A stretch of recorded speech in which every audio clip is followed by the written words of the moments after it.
95થી 98% જેટલા સર્વાઇકલ સ્પોન્ડાઇલોસિસના દર્દીઓને ફક્ત દવા અને ફિઝિયોથેરાપીથી આરામ આપી શકાય છે. સર્વાઇકલ સ્પોન્ડાઇલોસિસ એક એવી બીમારી છે કે જેમ ઉંમર વધતી જાય છે તેમ થવાની શક્યતા રહે છે. તેમાં ફક્ત 2 લક્ષણો હોય છે. આઈધર તમને ડોકમાં દુખાવો થઈ શકે છે અથવા તો હાથમાં દુખાવો થઈ શકે છે. કેટલાક દર્દીઓમાં ડોકની સાથે હાથમાં બંને વસ્તુઓના લક્ષણો પ્રેઝન્ટ હોય છે. જ્યારે પણ ડોકમાં દુખાવો થાય છે ત્યારે બેઝિકલી ફેસેટ જોઈન્ટ મતલબ કે ડોકના જે નાના નાના સાંધા હોય છે તેમાં ઘસારો હોય છે, તેના કારણે ડોકમાં દુખાવો થઈ શકે છે. પર્ટિક્યુલરલી જ્યારે તમે ઉપર જોવાની ટ્રાય કરો ત્યારે તમને દુખાવો વધી શકે છે, કારણ કે સાંધાઓ વચ્ચેની જગ્યાઓ ઓછી થાય છે અને તે એકબીજાની સાથે ઘસાય છે. તેને ફેસેટ જોઈન્ટ આર્થરાઇટિસ કહેવાય છે. જે પણ દર્દીઓને ફેસેટ જોઈન્ટ આર્થરાઇટિસ હોય છે તે દર્દીઓને 99% જેટલી શક્યતા છે કે ફક્ત દવાથી અને ફિઝિયોથેરાપીથી આરામ આપી શકાય છે. 5-7 દિવસ રહીને મોટાભાગના દર્દીઓને ઘણો આરામ મળી જાય છે અને ત્યારબાદ દર્દીને અમે કસરતો શરૂ કરવાનું કહીએ છીએ. કસરતોમાં ડોકની કસરતો આવે છે, જેમાં ડોકની આજુબાજુના જે સ્નાયુઓ હોય છે તેની સ્ટ્રેન્થ વધારી શકાય છે, જેને સ્ટેટિક નેક એક્સરસાઇઝ અને મસલ સ્ટ્રેન્થનિંગ એક્સરસાઇઝ કહેવાય છે.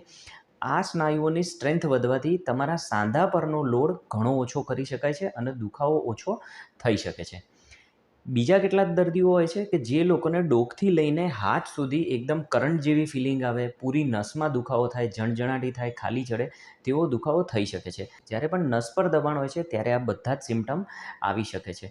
અને નસ પર દબાણ હોય ત્યારે પણ 98-99% જેટલા દર્દીઓને દવાથી આરામ આપી શકાય છે. તેમાં સ્પેસિફિકલી નસ ઉપર કામ કરતી હોય તેવી દવાઓનો ઉપયોગ કરવામાં આવે છે અને સિમિલરલી 5થી 7 દિવસ માટે અમે આ દવાઓનો ઉપયોગ કરવાની ટ્રાય કરીએ છીએ.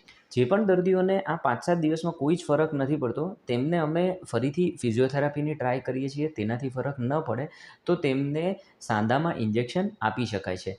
અને ઘણા દર્દીઓ એવા હોય છે કે જેમને સાંધાના ઇન્જેક્શનથી ઘણા વર્ષો મતલબ કે 5થી 7 વર્ષ માટે સારો એવો ફરક પડી જાય છે. 1-2% જેટલા દર્દીઓ એવા હોય છે કે જેમને ડોકમાં દુખાવો અથવા તો હાથમાં દુખાવો હોય અને તેમને 3 મહિનાથી વધારે ટ્રીટમેન્ટ લઈ ચૂકેલા હોય તો પણ ફરક ન પડ્યો હોય તો તેમને ઓપરેશનની જરૂરત પડી શકે છે. બીજા કયા દર્દીઓ હોય છે કે જેમને ઓપરેશનની જરૂર પડી શકે છે કે જેમને હાથમાં અસહ્ય દુખાવો હોય, હાથમાં વીકનેસ આવી હોય મતલબ કે લકવાની ફિલિંગ આવતી જતી હોય, હેન્ડ ગ્રીપ હાથની પકડ જે છે તે એકદમ ઓછી થઈ ગઈ હોય, ચાલવામાં લથડિયા ખાવા જેવી ફિલિંગ આવતી હોય. આ બધા જ જે લક્ષણો છે તે માયલોપેથીના છે અને તેમાં ઓપરેશનની જરૂરત પડી શકે છે.